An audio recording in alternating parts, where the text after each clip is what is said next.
Hey there, we're back. We're back. It's Tabletop Throwdown. We've been gone for a little while, but we are back for a very special episode. If you hadn't known already, Gen Con is right around the corner, and we didn't want to miss telling everybody what we're really excited about at the show next week. Tonight we've got Mark Julian, who is, of course, one of the regular hosts on Tabletop Throwdown, and we also have Nick Dubbs and Stephen Starkey. Stephen Starkey, of course, is our resident D&D historian. Sorry, I can't help it. Nick, this is your first time on the show. Welcome aboard. Thanks. Yeah. And basically, we're all going to be there at Gen Con next week. So we've got a busy schedule. We've got a lot of games we want to look at, a lot of folks we want to talk to. And we thought we'd give you a little tease of what's to come. Without further ado, let's talk a little bit about Gen Con and what we're going to be doing there. Just briefly before we get into the games. We're going to be meeting with tons of people looking at tons of games. But probably most importantly, we're going to be handing out our annual Best of Gen Con awards. Ooh. Yes, the coveted Best of Gen Con awards. It's something we have a little fun with, right? We don't have categories beforehand. We just give an award to the stuff that we thought was really cool while we were there. And then in our wrap-up article after the show, we come up with some, pretty fun things. Like I'm trying to think of what was a good one we came up with last year, guys. Do you remember? I think we had best cat game. Right. That went to Boop. Best game you play in a library. What was that one we took a picture of you and fiction. Chris playing, and to looks like the box art. Oh, that was the cranios. Not Pictionary, Cranium. The Cranium. The kids seek and find Cranium. Best game that 2 adults would want to play. That's made for kids. Something like that. That's right. Yeah. Okay. And I actually I recently moved, so I've been finding a bunch of stuff. I found some of our old awards from previous years that we've handed out. This, of course, being last year. This is actually our 5th year doing these awards, and it's become something of an institution. And it's just something that's really fun for us. I think it's a great way to kind of expose what we've seen at the show that we thought was awesome. We've even given awards to our favorite restaurants or food trucks that we've been to. It's just a cool, fun thing that we do. Other people do other kinds of awards. I think we're the only ones that actually do this one. So it's really fun to see kind of what happens to them afterwards too. I know sometimes we spot them out in the wild later, whether it's the next Gen Con, somebody has an award from last year, or I think a couple weeks ago we saw an Instagram post from Brotherwise, and one of our awards was in the background. Yep. So it's pretty fun. Yeah, I think we've seen the awards pop up at booths at other conventions too. Yeah. Absolutely. All right. Well, let's just dig right into the games, shall we? We've got a lot of games on the list. There's a lot of games, a lot of stuff happening this year. I would say, and actually, not only that, there's a lot of games. There's more than a few games that are actual previous winners from our Best of Gen Con award the games will actually be available for purchase for the first time. Games like Let's Go to Japan, which was an award winner, I believe, 2 years ago. Undergrove, Elizabeth Hargrave, her new collaboration. That's going to be available this year. Trying to think of what else. Actually, that might be it. Yeah, yeah. Now, I mean, Gnome Hollow is coming out, going to be available for the first time, and we've been big fans of Gnome Hollow for a while, and yeah, that's sure to sell out. It's going to be the first. I believe there's a special bundle they're doing at Gen Con for it, where you can, if you get the game and the deluxe components, you get like a free plushy gnome or something. Oh, cute. Yeah. So I'm probably going to be hitting that day one. I know there's a couple of other really anticipated games that are going to be available for the first time at Gen Con. Mark, what are you looking forward to? A couple things. The biggest, not really a game, is more of an event, is the return of the Fantasy Flight in-flight report. I'm a huge fan of really everything that they do, but right now Star Wars Unlimited especially. I've got my ticket for that. I'm going to get my Grogu promo card. And then I've already got plans to camp out Thursday morning to get in line for the special promo cards that they have for the convention. So really excited for that. And what they may announce there. But first game that I'm looking forward to is one that I don't think it's available to purchase at Gen Con this year, but they're going to be showing it off in anticipation for an upcoming Kickstarter, I believe. It's called Button Kingdoms.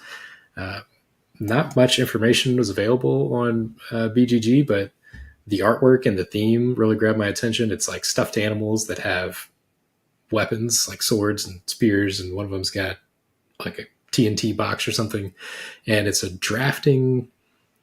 bidding deck building game where you're playing as children controlling your army of stuffed minions, and you're using buttons as the currency to bid on these characters and then fight each other. So it's just a really fun theme. Excited to check it out. Nice. Now who's publishing that? Or is it just? I guess it might not even be signed by a publisher. It's being published by Around the Stump Games. I've not heard of them before. Designed by Samuel Barmettler. So I don't know. It looks cool. Right. I think it sounds like an interesting premise, and there are similar games that we've seen in the past. Like for a while, there was a game that Weird put out. Yeah, I was going to say, it sounds like something Weird would put Puppet out. Wars, and there was also a game called Puppet War, where you had, but it was Puppet Wars was a little mini. It was a mini game, like using minis of little puppets, and they were sewn together with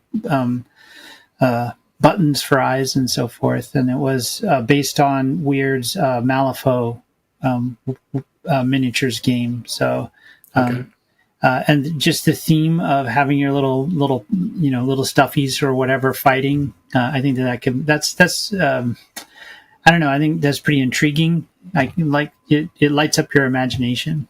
Yeah, it's a fun, interesting idea, and kind of makes you remember your childhood when you pretended that your stuffed animals were engaging in battles, and now you can do that in a game. You smashed your action figures together. Yeah. Right on. Nick, what about you? What do you got on your radar?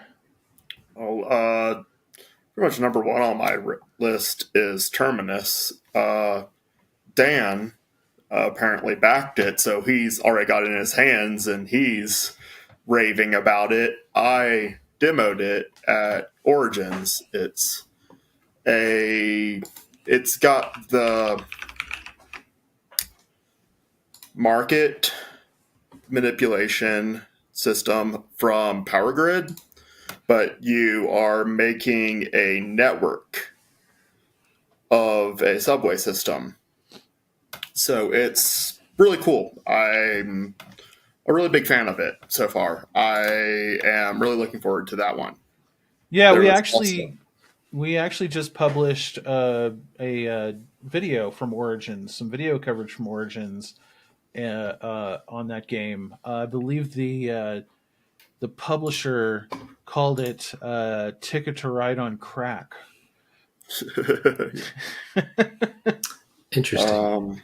It was also Wild Gardens, which is coming from Rose Gauntlet, which is Isaac Vega, the designer of Dead of Winter. That's his new publishing studio's newest board game. It's a game about foraging. It's a resource management engine building game. It's really gorgeous family weight sort of game. Sort of in the vein of Flamecraft, if y'all played that. Oh yeah, Yeah. But the hook on this one is it's got a single player campaign booklet that comes with.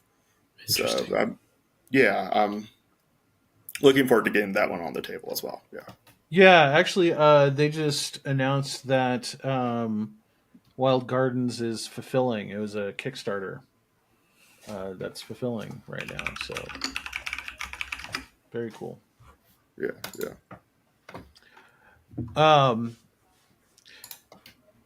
Yeah. So one that we're gonna get a good look at. Probably the first solid look we've had a chance to get is the Elder Scrolls Betrayal of the Second Era, the chip theory Elder Scrolls game. We're actually going to get like a full blown demo and get to play the game. I'm really excited about that.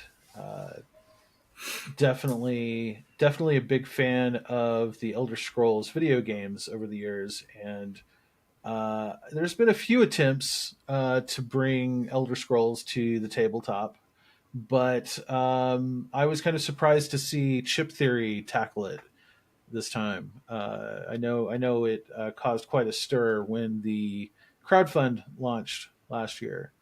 I backed it. Mark, I think you backed it too, didn't you? I did.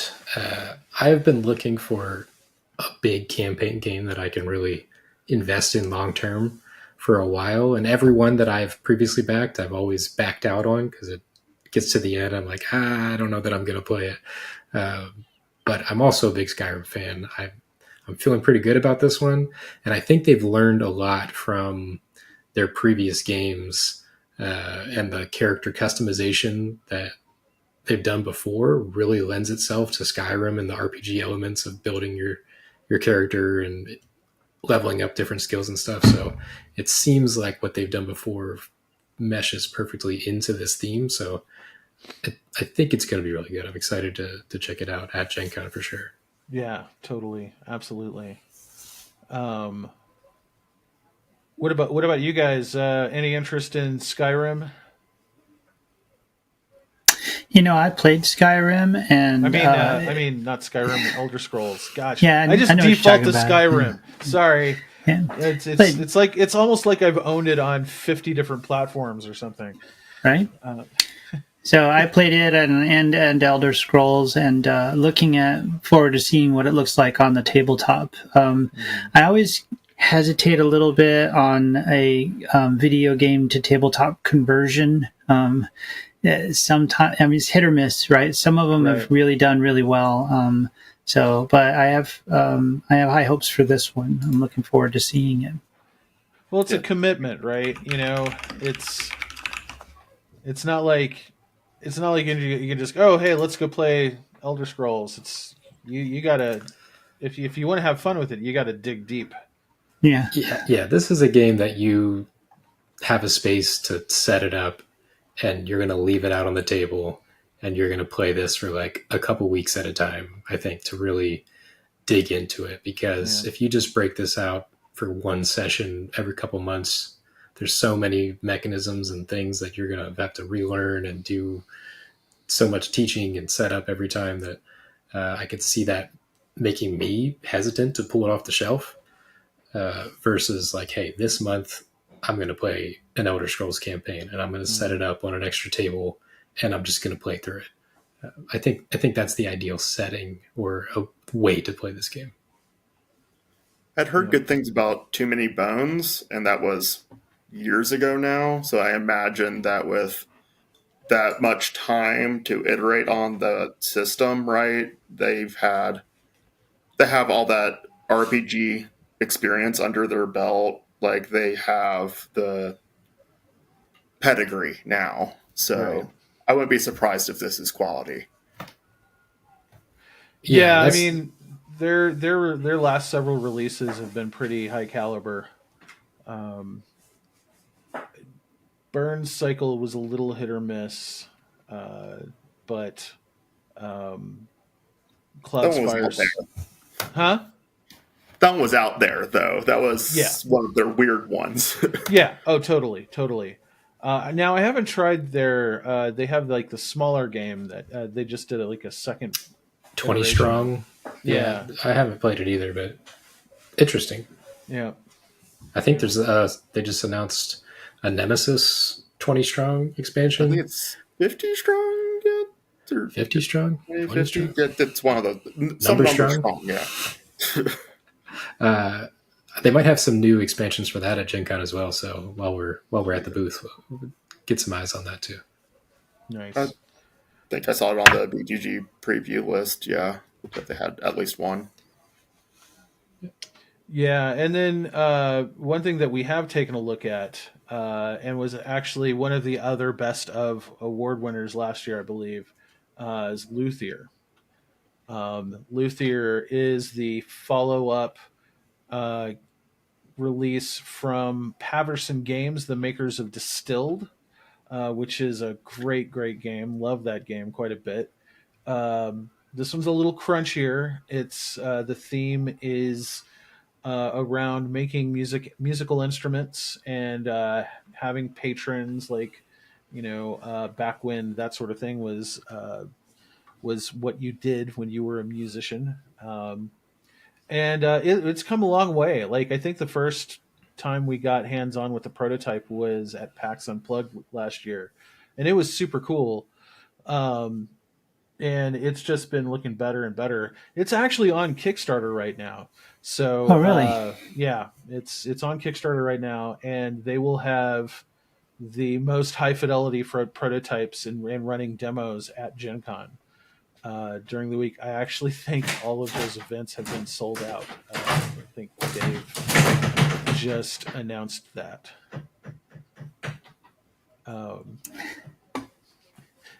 And yeah, so super excited about that one. Sorry. Thank you.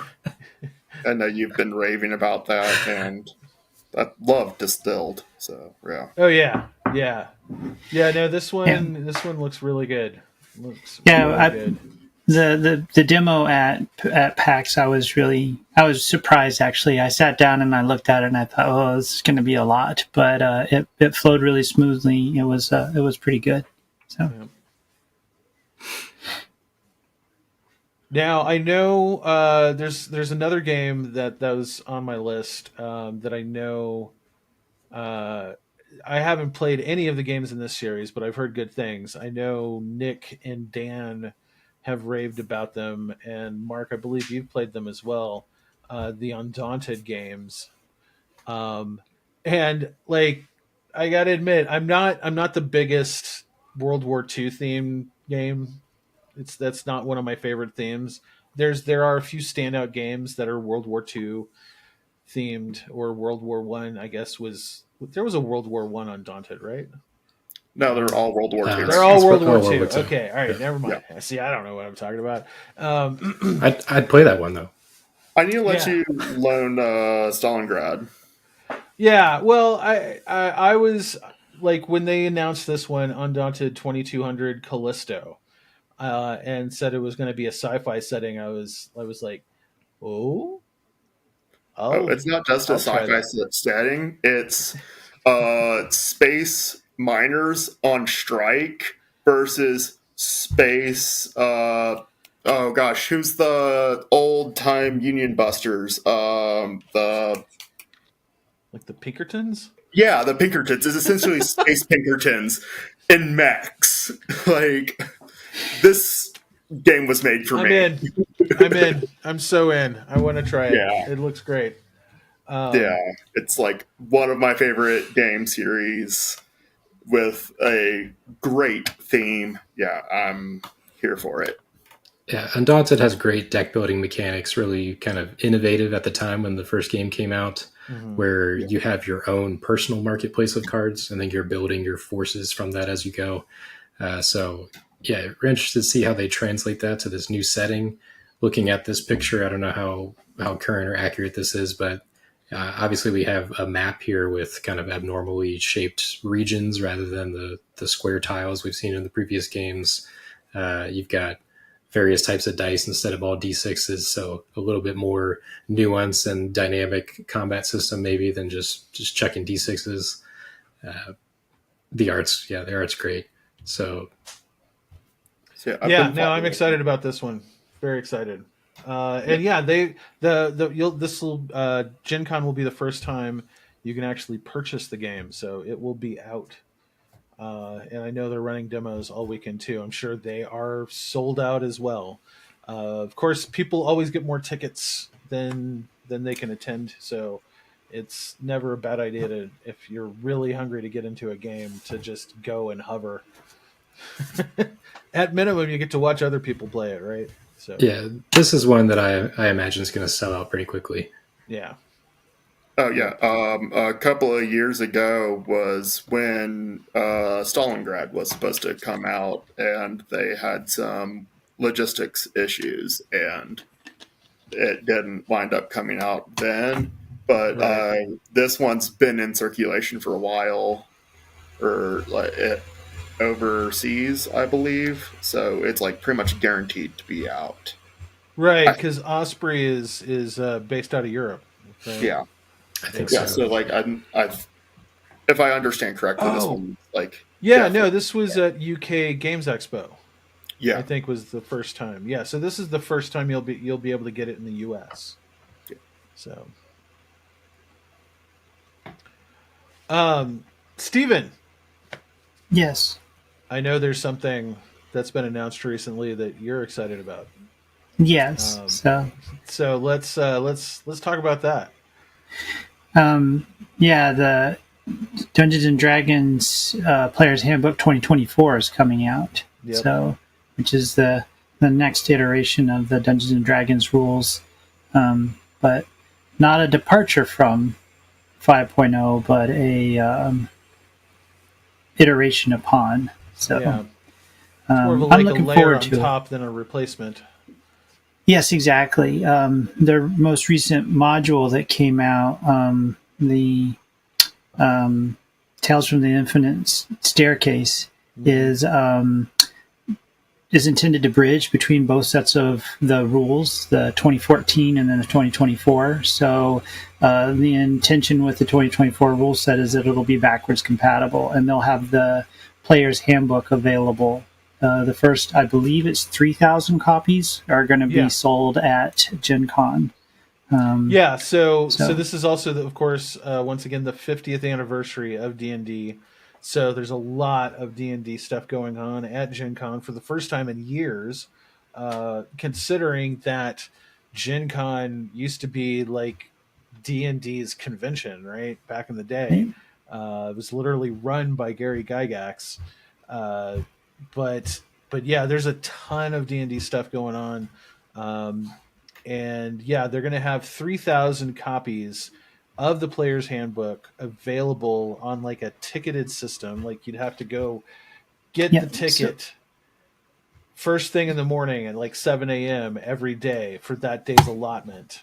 Exactly. And then go pick up your copy later in the day. and it's going to be a special foil stamp cover that is only going to be available at Gen Con. Correct. It's going to be pretty cool. What I'm looking forward to seeing in the new book is the changes that they've made. A lot of them have been already displayed and seen and played with by players that use the Unearthed Arcana system. So a lot of it's already been available to people, but there is some stuff that'll be surprises that we haven't seen yet or heard about. But there's also just it's the biggest player's handbook ever. It's huge. It's got 10 races with 10 classes. Is it 10 classes? No, it's 11 classes with 4 subclasses each. So there's 44 subclasses available. So there's a lot going on, and just they've done a lot of work. The artwork is looking amazing. The little bits that I've seen of it. Just across the board, I'm pretty excited about it. So, and what else I'm excited about is that it's the precursor to the follow-on Monster Manual and Dungeon Master's Guide that'll be coming out in the near future. So, and we'll probably be getting some coverage of that at the show, because Thursday before Gen Con starts, we'll actually be attending a day, like almost all day long press event for Dungeons and Dragons. We'll get a chance to talk with probably Jeremy Crawford and Chris Perkins, among others, on the team, and we're gonna probably get a lot of peeks into the following books that are going to be coming out in the coming months. So yeah, super stoked about that. Exactly. Hey, and there's one other thing that'll be there too. That's tangentially related. Sorry, Mark, did you want to say something? I was just going to ask you, how many versions of D&D do you think you've learned? All of them. So. How long does it take you to absorb a new system and not confuse the old system with it when you're trying to play with the new system? It's never been that bad, except for the jump from 3.5 to 4 and then from 4 back to 5, right? Because 4 was such a departure from the series, but mostly Dungeons and Dragons has just evolved over time. And I had to correct myself. Like, I started with Red Box, so I didn't play the original White Box D&D from ancient times. So I started in the medieval times of D&D. But I think that I like this progression, and it's not unusual, it's not unheard of, actually. So I said 3.5. So the 3.0, or the third series that they came out with, their third edition, they halfway through its life cycle, they published a bunch of new rules that were different enough or changed the system enough that they started calling it 3.5, right? And this is a very similar thing. They're obviously not calling it 5.5. They've gone with a date system. So I guess we're following the Windows model. I don't know. So now instead of Player's Handbook 2014, it's Player's Handbook 2024. But I think the distinction is going to be necessary because you'll have people that will be able to play both. You can play characters from one, and people can play characters from another. Although I suspect that a lot of people are going to. What people are going to want to do is move forward into the 2024 with characters, because there are so many substantial changes to the characters and the subclasses. But what you can still do is grab those published adventures and some of the other content, like Tasha's Cauldron of Everything, and maybe you won't be able to use all of the subclasses and new things that are introduced in Tasha's Cauldron, because the updated versions will have been pulled forward, but you could still use some of those older things. So I think that's going to be really cool. And the other thing that's coming out concurrent with that, which isn't a game, but is the Dungeons and Dragons Forever stamps are going to premiere. They're premiering at Gen Con.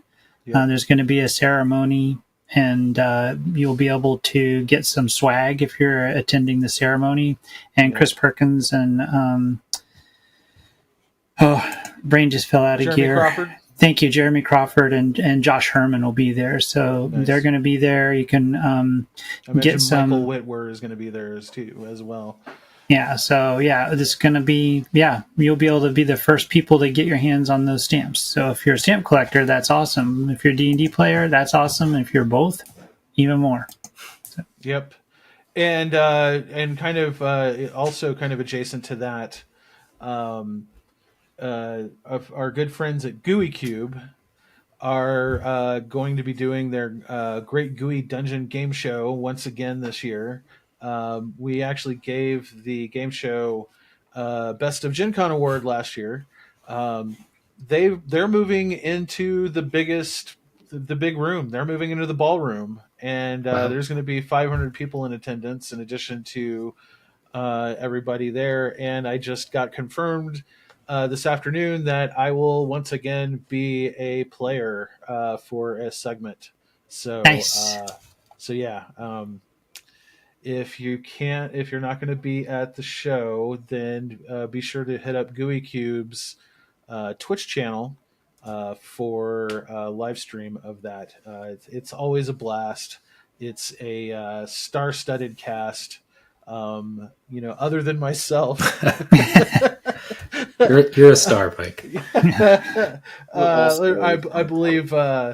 Let's see, Stefan Picorni, the owner of Dwarven Forge, the head of Dwarven Forge, is going to be there. Luke Gygax, of course, Gary's youngest son, and also a friend of Gaming Trend, is going to be on there, along with several others. I saw a list earlier. It's always a hoot. I think we even had Peter Adkinson on there last year.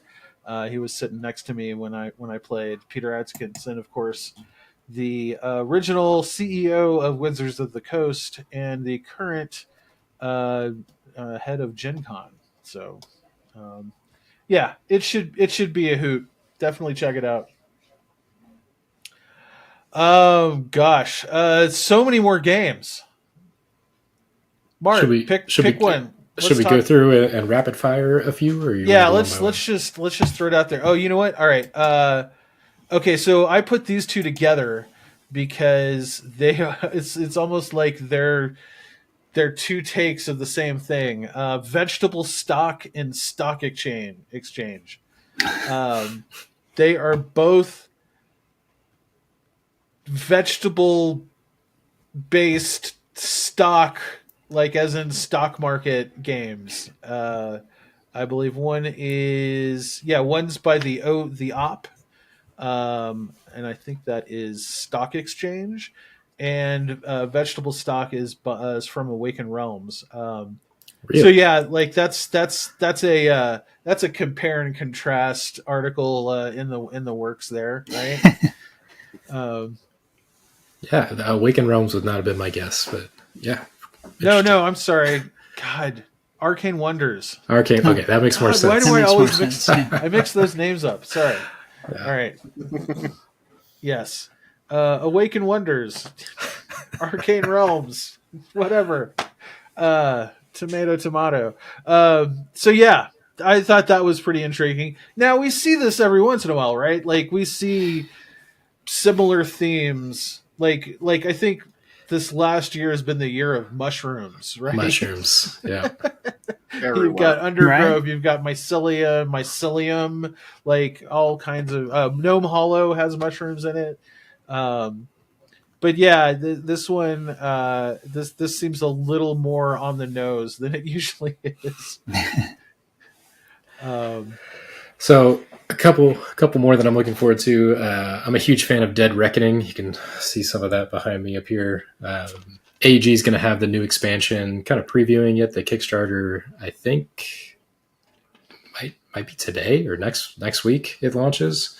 Adds just a whole bunch of new content, new ocean tiles, new ships, Friday, new sailors. not Tuesday. Kickstarters don't launch on Friday.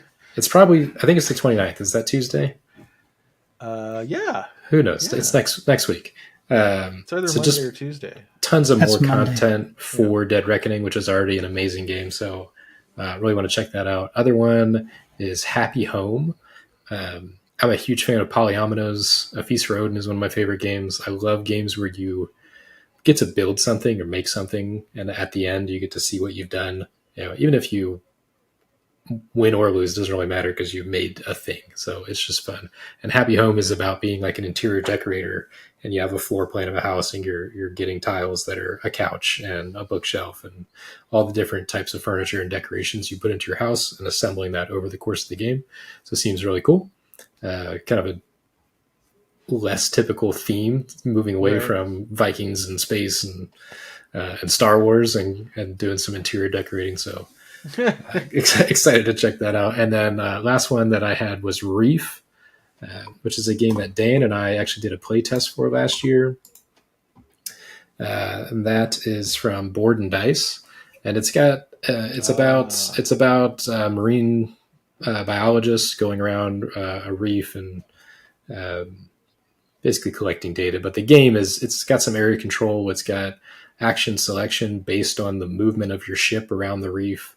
And there's some mechanisms around how you move based on other people that move. So it does some really interesting things, and it's a cool theme with the kind of marine biology, conservation, and coral reef stuff. So it was really fun. We play tested it. I'm excited to see kind of how it's developed into a final product. Very nice. Nick, you got any other ones you're looking for? Yeah, I'm personally going to be swinging by. Man, I'm trying to remember what the name of the award was. Shoot, I forgot that. Anyways, I'm gonna go through the whole spiel and then remember what the name of the award is halfway through. Anyways, Quinn Brander, huge fan of his Rebuilding Seattle. Came out a couple years ago. He is coming out with a dungeon game. He's going to be running demos of it. Gone to Gaia. He won a award. He's going to be at the awards booth at Gen Con. Diana Jones? Diana Jones Award? Yeah. Yep. Yeah. So I'm going to. I made a point that I am going to be doing that, my dude. He's like, "Oh yeah, dude. Yeah, make sure to book a ticket with that." It's like, "Okay, yeah, we'll do that." Nice. I demoed a very early prototype of that at PAX U, and it was really cool. It was kind of a Gloomhaven, but with facing being important. There was a lot of really interesting things going on there. So I'm really interested to see how he's iterated on it since then. So I'm hyped for that one. Nice. Yeah, so here's one that's caught my interest. Let me see if I can find it. Yes. It's called Comic Hunters. So I'm a big comic nerd from back in the day. This game, I believe it came out in Spain originally, or I might be mixing it up with another comic themed game. No, I think it is. Yeah. Definitely a non-English speaking European country. I'm pretty sure it's Spain. Anyway, it's about collecting comics. Whereas Age of Comics, which was a game we looked at a couple of years ago, and I gave a Best of Gen Con award, which is about making early classic comics. It was like a worker placement game, using that as a theme.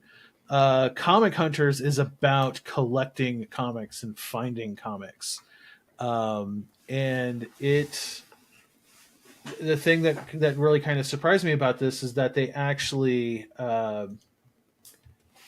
got permission to use like original comic covers from old school Marvel comics.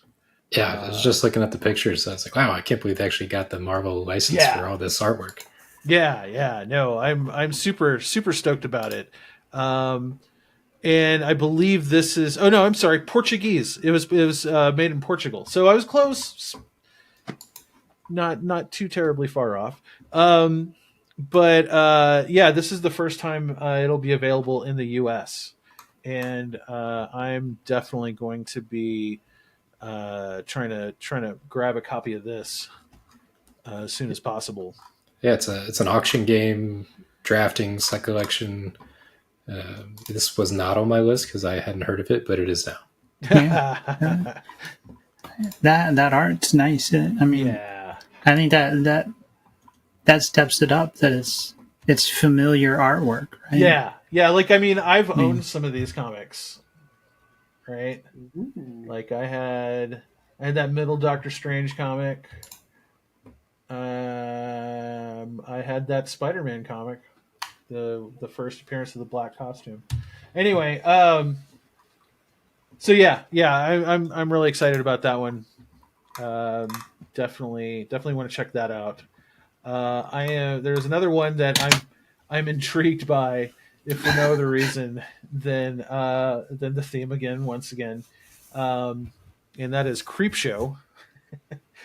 I'm not even 100% sure what this game is about, or what kind of game it is. It's definitely card based. In this competitive story building game, players play as creeps and build deliciously horrible stories to send bad people to their well-deserved demises. So yeah, it's basically like Creepshow. Is it like the Cyanide and Happiness version of Cards Against Humanity, where you're doing the comic panels?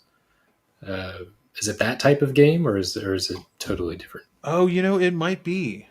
It looks kind of, maybe there's an indicator here. Yeah. They've got Act 1 card, Act 2 card. Mm-hmm. So it's neat. It's nice that it's licensed. That's the Creepshow font. I mean, yep. Yeah, no, it I think it is. I think it's kind of like that Joking Hazard, I think is what Joking Hazard is what I was thinking of, yeah. It's like a more complex Joking Hazard, it looks like. Yeah, because it looks like there's some options for like choosing story paths. Yeah, interesting to see how that works out. Yeah. Now, I will say this, like, competitive story building game does raise a few red flags. At least one eyebrow here. Yeah. Okay. Yeah. But mostly because those games don't tend to fall a little flat for me. But I don't know. Or they fall apart. Yeah, or they fall apart. Yeah.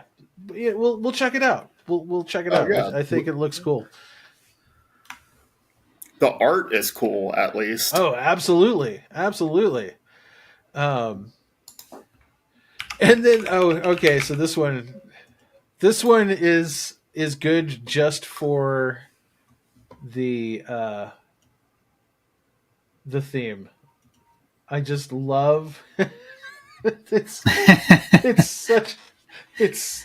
like Sears. Yeah.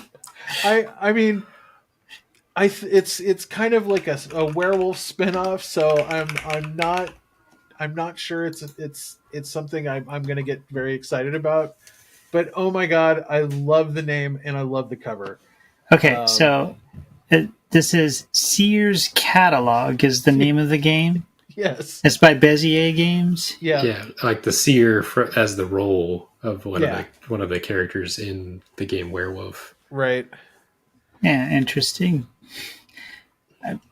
I wonder what it's about, and I like the horrific werewolf, scary wolf at the window, and the little family mother-daughter moment happening inside. Here's the description.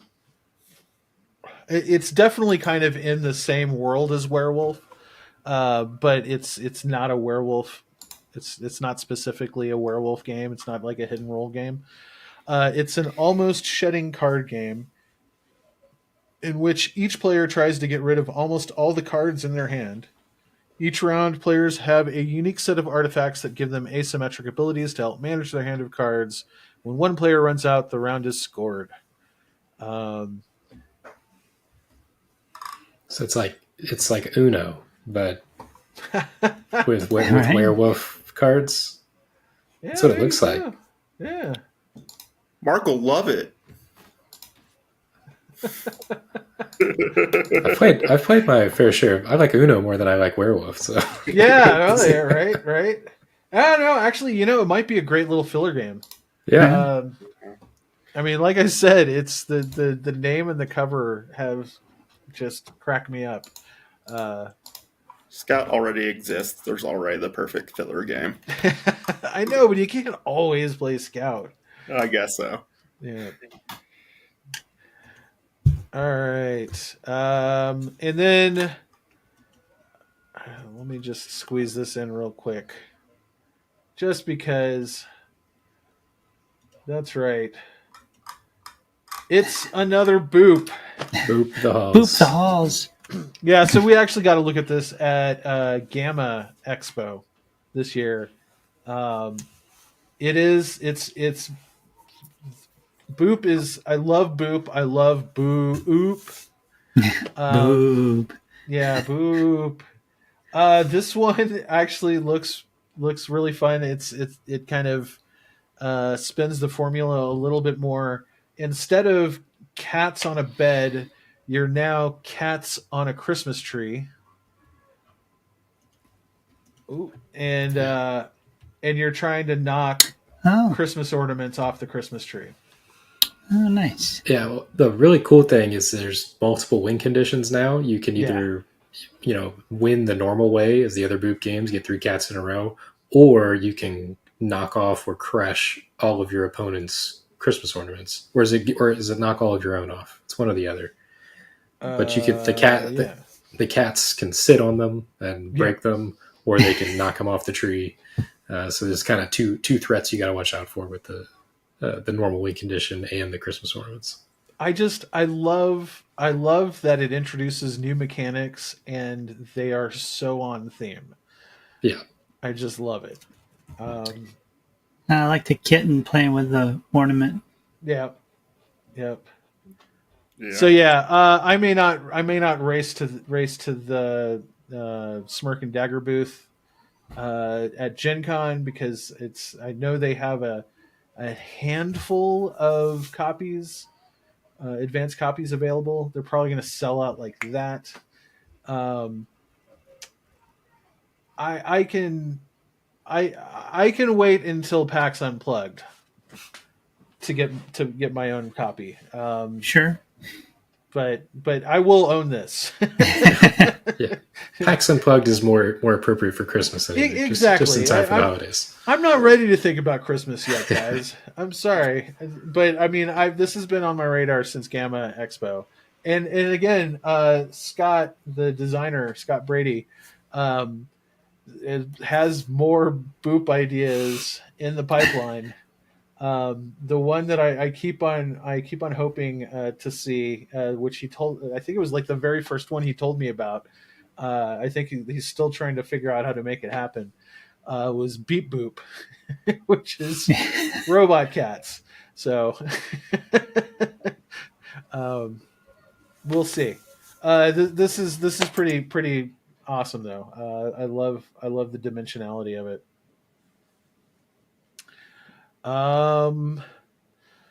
Gosh, there's so much more. Like there's going to be an age contrived expansion that I think they're going to be showing off at Gen Con. Folklore Bellows and Intent. Pilgrimage. Yep, Folklore and Pilgrimage. I know that's about to launch on Kickstarter, so this might be like the first real kind of public look at the expansion that's been done. Let's see. Hang on, I want to interrupt you. Yeah. He talked about Beep Boop in an interview Yeah. that you did with him. Yes. That's available. It's in our YouTube. It's on our website somewhere. Oh yeah. It's So, on our YouTube yeah. channel. Yep. Yeah, exactly. Yeah, and if I think about it, I'll put a link right here. Okay. Or up there or something. Somewhere on here. Sure. Yeah. Somewhere along the edge there will be a link. Exactly. Yeah.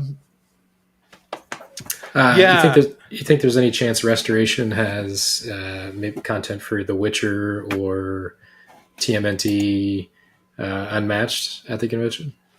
Yes, actually.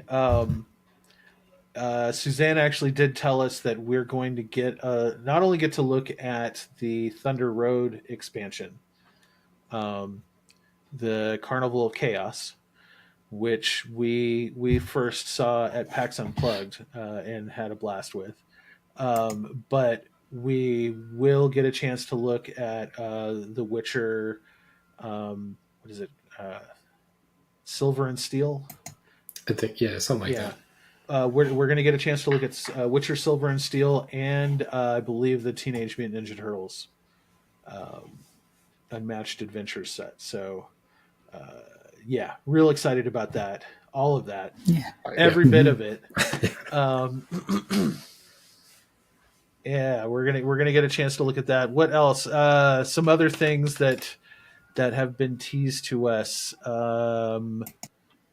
We're gonna get a chance to look at, I believe, the next Heroes of Barcadia stuff. Yeah, new from characters to sub in. Keeps the player count at 8, but you can sub in new characters, new abilities, and then the big announcement is their partnership with New Belgium and Voodoo Ranger. That's right. To have the Voodoo Ranger skeleton character in the game. His special ability is, I think, if you either roll evens or odds, and both players basically cheers and drink 5 health and then heal 10. Pretty on theme. Pretty exciting. Nice. We are going to get a look at Vrahod, which is a game by a company called Weathervane. Steven, do you remember when we went to Genghis Khan?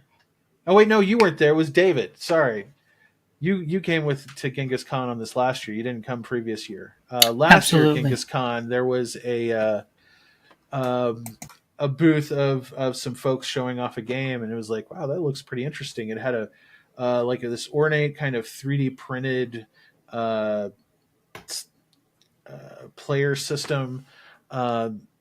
That was 2 years ago, and we've seen them a couple of times since. We couldn't get preview footage at Origins of it, but we do have a meeting with them for a personal demo of the game. It's like a kind of a campaign style game, but with a twist. And maybe I should. Yeah, it's one Dan's been about. Yeah. So yeah, it looks pretty cool. It's a campaign game, but they're doing like their own thing, and it looks a little more. It looks like the player boards are a little more customizable than most campaign games. So I'm really intrigued by that. What else are we looking at? We're going to meet with Atomic Mass Games. Talk to them about Star Wars Shatterpoint, and then I'll probably see if there's anything Marvel Crisis Protocol. Crisis Protocol. And I believe they just made some new Star Wars Legion announcements. Crisis Protocol. Oh, yeah. They decorate my shelves. We can lament the death of X-Wing together. Yeah. Right. Yeah, I want to ask Ross about that. I've heard some plausible reasons for that. I would say, but this is probably one of the best years that we've had as far as like TTRPG, independent and big name TTRPG meetings. Where we got 1, 2, 3, like 8 or 9 TTRPG specific meetings, and I'm actually lining up a meeting right now with another indie TTRPG designer on her next project. I believe the highest profile project that she's worked on is Earthborn Rangers. Trying to remember her name. It is Maxine Newman. So that I'm looking forward to that. Let's see, I already talked about Thunder. Yeah. Talking about steering people towards demos, if people weren't at Origins, they should swing by CGE and hit up SETI. Oh yeah. Rad. Yes, we are going to have our coverage of that up in time for the show as well. Yeah, SETI looks great. Holy cow! So cool. But yeah, it's and we are going to get a look at Magic the Gathering Foundations, which is a new. Yes, it's a new Magic the Gathering it's supposed to be a bridge for new players and old players. So it's not coming out until November, but we'll be able to take a look at it. Yeah, we're actually going to get a demo of the game. We'll have our Magic the Gathering specialist Chris Wyman attending that one for sure. So that should be good. I'm trying to think. I mean, we've got so much on our calendar; it's ridiculous, and it's probably not done yet. Like we will probably get more, but yeah. Aren't you? Didn't you set up a meeting with Modiphius, Mark? Yeah, we're going to talk to Modiphius for about an hour actually, because they've got quite a few things going on. New announcements for both Fallout games, the Elder Scrolls miniatures game, but they've also just had a Kickstarter for it's like a Roman Cthulhu mashup, like Roman legions fighting Cthulhu monsters. We're going to talk about their kind of strategy and philosophy around releasing their miniatures as STL files for people to print at home rather than having to buy them. So they're one of the companies leading that, counter to other companies that really hold on to their kind of distribution methods pretty tightly. So that's pretty exciting. Modiphius has a lot going on. So yeah, we're going to spend about an hour and really just get into everything. So you look forward to that interview being published after the show if you're interested in Modiphius and any of their catalog.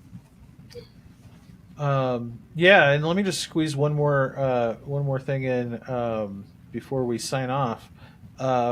We're also going to be meeting with Bezier Games, and they actually have like one of their big releases this convention is called Rock Hard 1977.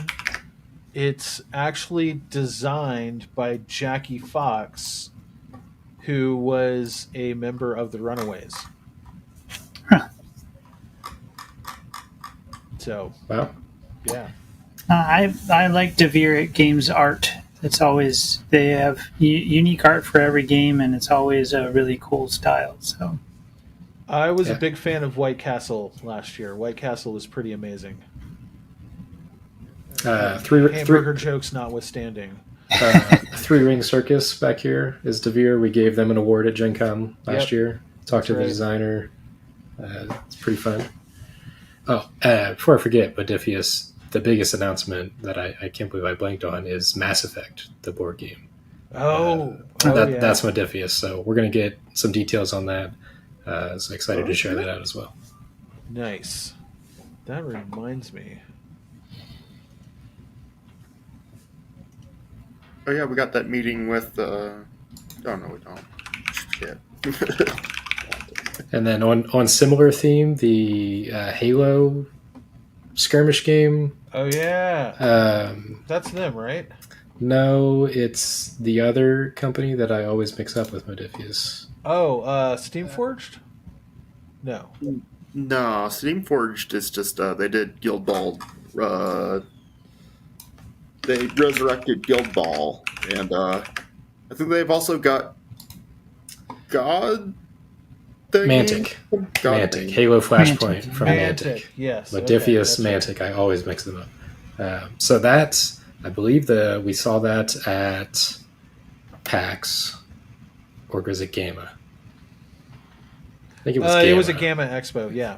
Yeah, so we saw that at Gamma. They had a pre-order up that I think is supposed to deliver like November, December this year, if they're on track. So I don't know that they'll have anything further along. I would imagine they'll probably at least have some more demos at Gen Con. So, definitely check that out if you see it. Is Mantic even going to be there? Yeah, they are. Yeah, booth 1515. Anyway, well, we just went over the hour mark, so I think we actually did pretty good. We covered we got quite a bit. Everything on the list. There's a few that we didn't look at, like From the Moon from Hachette, or The Adventures of Conan, which is, I love a good Conan game. The Pac-Man version of Corridor from Hachette. Yes. And of course, All Play is releasing River City Glassworks, which was a good, awesome Kickstarter a few months back. There's, we could probably go on for another hour, but I think we won't. I think in lieu of that, we will just go get our coverage next week, and then pass it on to you, because that'll be a lot more fun for you guys and a lot more fun for us. So definitely stay tuned to gamingtrend.com and our YouTube channel. We are still pushing out Origins coverage from last month. We've cut a ton of video that we still need to publish. At this point, I can't write the YouTube video descriptions and design the thumbnails quick enough. So definitely keep your eyes peeled for that. And we'll see what we can do about getting some like on-site coverage up this year. We've got the biggest team at Gen Con this year that we've ever had, and that's a dream I've always had. I'm not going to hold my breath.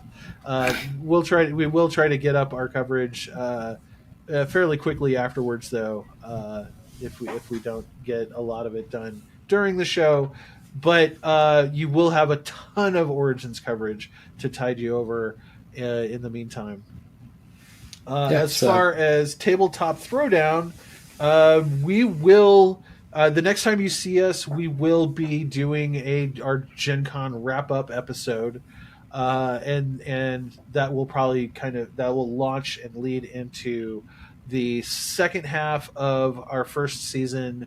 Now that I've got my studio space almost set up, and everybody's Mark did his move, and everybody's kind of settled down a bit again, and then kind of get through convention season, and we can start pumping out that great content and hot takes from designers and all the fun stuff that we were doing before we went on hiatus. So yeah, keep your eyes peeled for that.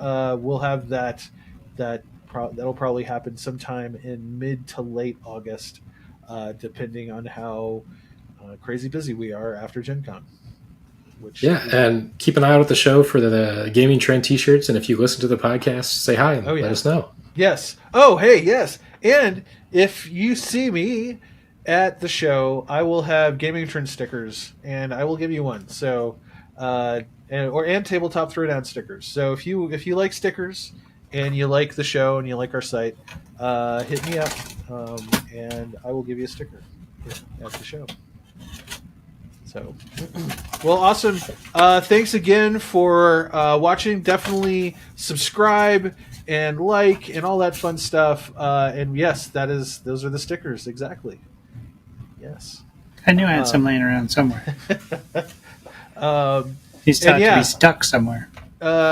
We will also try to keep an eye on our Twitter channel and our social media for kind of on the fly updates during the show. X.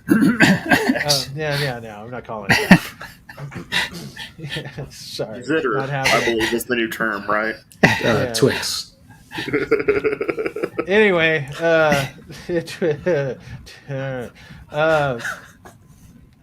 God, you short-circuited my brain. Sorry. Keep an eye on the social media. Keep an eye on our social media. We will have updates from the show.